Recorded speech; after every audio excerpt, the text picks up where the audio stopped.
सभी श्रोताओं को मेरा सादर प्रणाम। मेरा नाम मोहित और आप सभी को मेरी तरफ से हिंदी दिवस की बहुत बहुत शुभकामनाएं। आज मैं आप सभी के लिए मुंशी प्रेमचंद जी की अमर कहानी कश्मीरी सेब कहूँगा। तो आइए सुनते हैं कहानी कश्मीरी सेब मेरी आवाज़ में। कल शाम को चौक में दो चार ज़रूरी चीज़ें खरीदने गया था। पंजाबी मेवा फरोशों की दुकानें रास्ते में ही पड़ती हैं। एक दुकान पर बहुत अच्छे रंगदार गुलाबी सेब सजे हुए नजर आए। जी ललचा उठा। आजकल शिक्षित समाज में विटामिन और प्रोटीन के शब्दों में विचार करने की प्रवृत्ति हो गई है।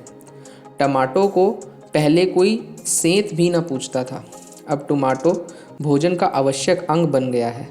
गाजर भी पहले गरीबों के पेट भरने की चीज़ थी। अमीर लोग तो उसका हलवा ही खाते थे, मगर अब पता चला है कि गाजर में भी बहुत विटामिन है। इसलिए गाजर को भी मेज़ों पर स्थान मिलने लगा है। और सेब के विषय में तो यह कहा जाने लगा है कि एक सेब रोज़ खाइए तो आपको डॉक्टरों की ज़रूरत ना होगी। डॉक्टर से बचने के लिए हम नीम कौड़ी तक खाने को तैयार हो सकते हैं। सेब तो रस और स्वाद में अगर आम से बढ़कर नहीं तो घटकर भी नहीं। हाँ, बनारस के लंगड़े और लखनऊ के दशहरी और बम्बई के अल्फांजो की बात दूसरी है। उनके टक्कर का फल तो संसार में दूसरा नहीं है। मगर उनमें विटामिन और प्रोटीन है या नहीं है, तो काफ़ी है या नहीं, इन विषयों पर अभी किसी पश्चिमी डॉक्टर की व्यवस्था देखने में नहीं आई। सेब को यह व्यवस्था मिल चुकी है।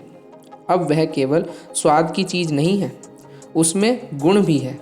हमने दुकानदार से मोल भाव किया और आधा सेर सेब मांगे।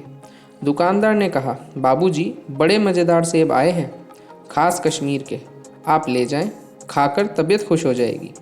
मैंने रुमाल निकालकर उसे देते हुए कहा, चुन चुन कर रखना। दुकानदार ने तराजू उठाई और अपने नौकर से बोला, लौंडे आधा सेर सेब कश्मीरी निकाल ला, चुनकर लाना। लौंडा 4 सेब लाया। दुकानदार ने तौला, एक लिफाफे में उन्हें रखा और रुमाल में बांधकर मुझे दे दिया। मैंने 4 आने उसके हाथ में रखे। घर आकर लिफाफा ज्यों का त्यों रख दिया। रात को सेब या कोई दूसरा फल खाने का कायदा नहीं है। फल खाने का समय तो प्रातःकाल है। आज सुबह मुंह हाथ धोकर जो नाश्ता करने के लिए एक सेब निकाला तो सड़ा हुआ था। 1 रुपए के आकार का छिलका गल गया था। समझा रात को दुकानदार ने देखा ना होगा। दूसरा निकाला, मगर यह आधा सड़ा हुआ था। अब संदेह हुआ, दुकानदार ने मुझे धोखा तो नहीं दिया है। तीसरा सेब निकाला, यह सड़ा तो न था, मगर एक तरफ दबकर बिल्कुल पिचक गया।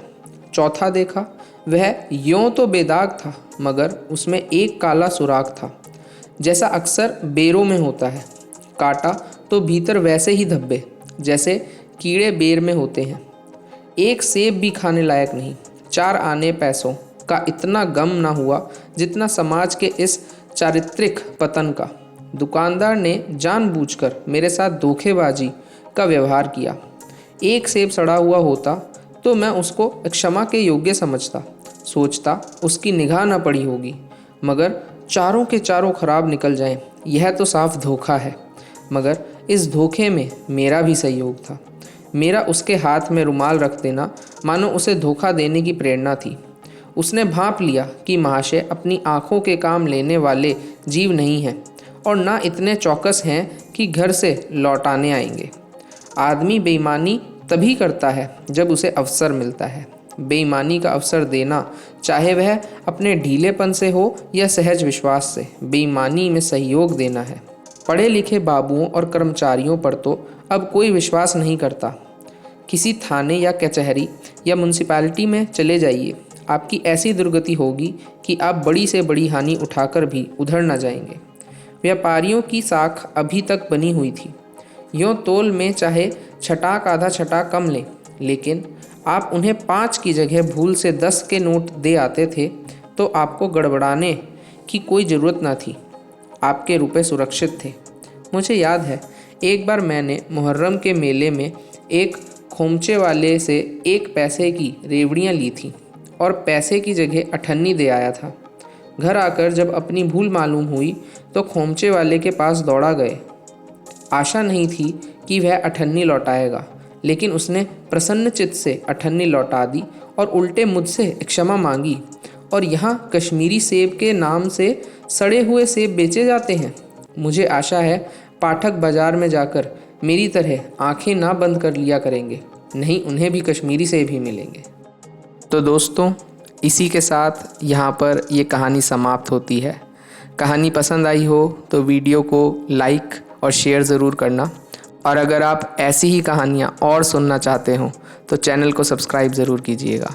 इसी के साथ अब हम मिलेंगे अगली वीडियो में एक और नई कहानी के साथ।